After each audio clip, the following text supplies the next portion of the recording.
Hi, Kriegsspielers. It's Umpire Dios, and we're going to present to you now the Bunker Hill After Action Review. This is a joint venture between myself and the creator and lead umpire of the game, SlipspaceAmbassador. Ryan, take it away. The scope of the scenario that SlipspaceAmbassador created was extensive. 31 players with a full historical order of battle played the game on a beautifully rendered map of the battlefield. The play-by-post match took 2 months to complete. Historically, the battle occurred on Breed's Hill, which sits at the center of the peninsula. The British attacked from the east.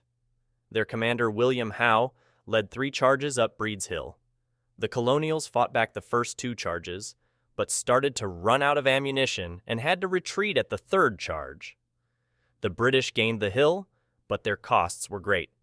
The British lost a high number of junior officers and soldiers killed. The Colonials did not suffer nearly as many casualties.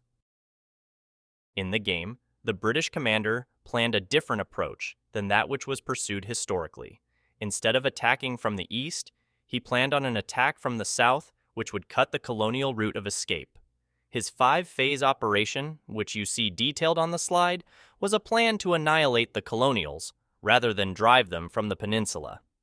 The Colonials were operating as separate units with the intent of challenging the British, so they had no consolidated plan.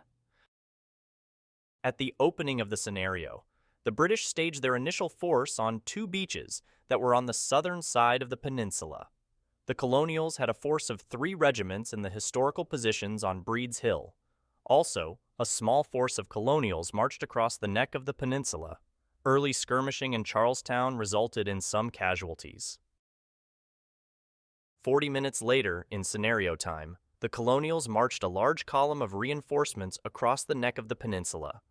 At that point, the Colonials had more soldiers on the battlefield than the British. By 1420, the Colonials had established defensive positions along both Breed's Hill and Bunker Hill behind it.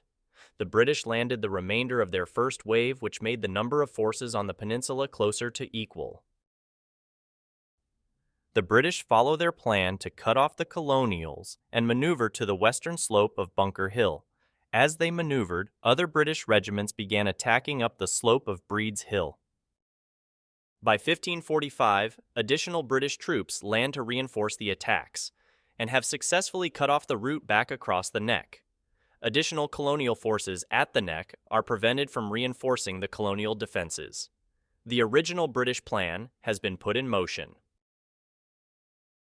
By 1630, the British begin executing their move to annihilate the Colonials, and casualties are heavy on both sides. There is no retreat for either force.